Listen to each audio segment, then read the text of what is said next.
बोलिए शंकर भगवान की जय। सोमवती अमावस्या ये साल का आखिरी अमावस्या है। इस अमावस्या में क्या करना चाहिए, इस अमावस्या में एक उपाय भी मैं बताऊंगा। उस उपाय को करके आप लोग माँ लक्ष्मी को प्रसन्न कर सकते हैं। साथ ही मैं बताऊंगा किस दिन और किस तारीख को सोमवती अमावस्या है। तो आप लोग ध्यानपूर्वक सुने और हमारी वीडियो में अंत तक बने रहें। साथ ही साथ चैनल को सब्सक्राइब करें, लाइक और शेयर करते रहें। सबसे पहले मैं उपाय बता देता हूँ, क्या उपाय ऐसा करके आप लोग सोमवती अमावस्या के दिन माँ लक्ष्मी को प्रसन्न कर सकते हैं।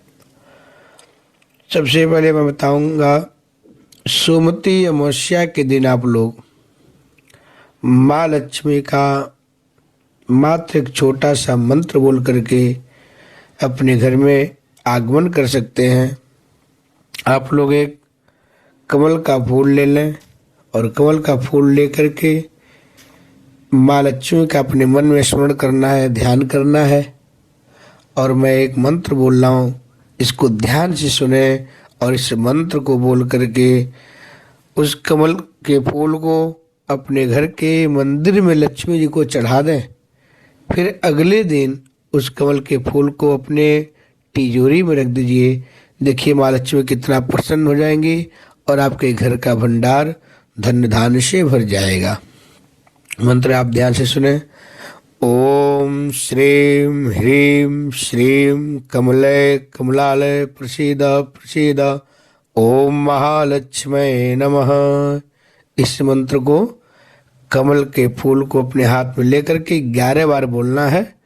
फिर कमल के फूल माँ लक्ष्मी को चढ़ा दें और अगले दिन उस कमल के फूल को अपने तिजोरी में रख दीजिए। देखिए माँ लक्ष्मी इतना प्रसन्न हो जाएंगी और अब आपके घर में वास करने लगेंगी। आपके घर में धन धान्य की वृद्धि होने लगेगा। अब मैं बता देता हूँ, सोमवती अमावस्या का जो व्रत किया जाता है उसका पूजन कैसे किया जाता है, जो पीपल के पेड़ की होती है। होली शंकर भगवान की जय।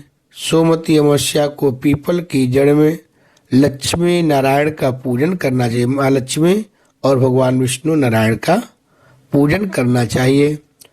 व्रत जो करते हैं और जो परिक्रमा करते हैं उसका संकल्प लिया जाता है प्रणाम गोत्र बोल करके।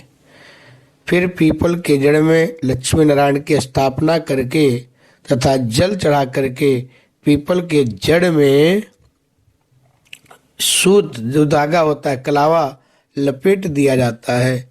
फिर भगवान का ध्यान करके पत्र पुष्प फल मिष्ठान वस्त्र तथा गंध आदि को अर्पण करें। फिर हाथ जोड़ करके प्रेम पूर्वक प्रार्थना करके आरती करना चाहिए तथा पीपल की 108 प्रदक्षिणा करना चाहिए। प्रदक्षिणा मतलब परिक्रमा, कहीं कहीं इसको भौरी भी बोला जाता है।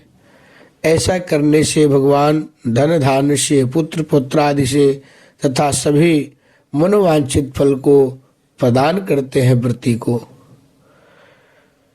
बोले शंकर भगवान की जय। अत श्री सोमवती अमावस्या व्रत कथा। ओंकार बिंदु संयुक्तम नित्यं ध्यायन्ति योगिनम कामदम मोक्षदम चैव ओंकाराय नमो नमः। श्रुति जी बोले कि सरसैया पर पड़े हुए भीष्म पितामह जी के समीप जाकर के धर्म आत्मा युधिष्ठिर ने प्रणाम करके हितकारी वचन बोले। युधिष्ठिर बोले कि भीमसेन से कोप से मुख्य दुर्योधन इत्यादि कौरव मारे गए और अब सब राजाओं को युद्ध में अर्जुन ने मार डाला। दुर्योधन की बुरी सलाह से मेरे कुल का नाश हो गया। अब बालक वृद्ध और दुखी मनुष्यों को छोड़कर कोई राजा रह ही नहीं गया। भारत वंश में केवल हम 5 ही भाई हैं और शेष हैं। यद्यपि हमारा एक अब एक छत्र राज्य है, किंतु मुझे यह अच्छा नहीं लगता। अपना जीवन में भी मुझे अब अच्छा नहीं लगता। भोग में कुछ प्रीति नहीं है। वंश का नाश देखकर मेरे हृदय में दिन रात संताप रहता है, चिंता रहता है।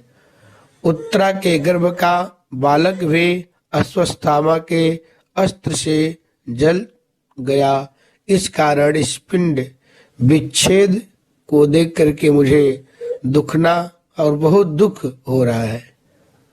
दो गुना दुख हो रहा है। हे पितामह, अब आप ही बताएं कि मैं क्या करूं और कहाँ जाऊं जिसमें मुझे शीघ्र ही चिरंजीवी संतति प्राप्त हो।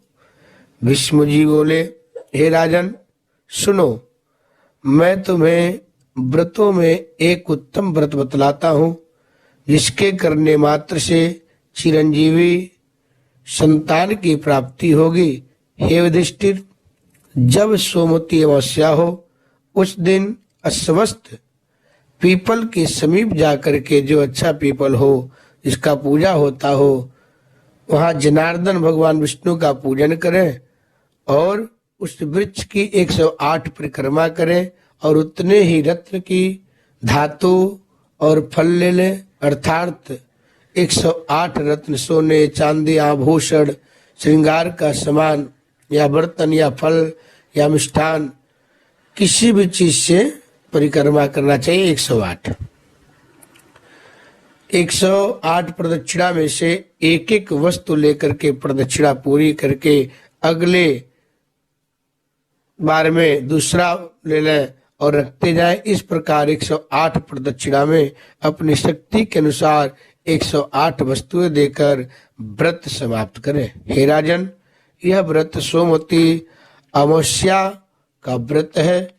भगवान विष्णु को और भगवान नारायण को प्रीतिकर उनको प्रसन्न किया जाता है और प्रीतिकर होने से शुभ फल देने लगते हैं। हे प्रभु, हे प्राज्ञ, तुम उत्तरा से इस व्रत को कराओ, उसका गर्भ जीवित हो जाएगा और तीनों लोकों में यह बहुत विख्यात है और तीनों लोक में बहुत विख्यात एक गुणवान पुत्र ही प्राप्त होगा।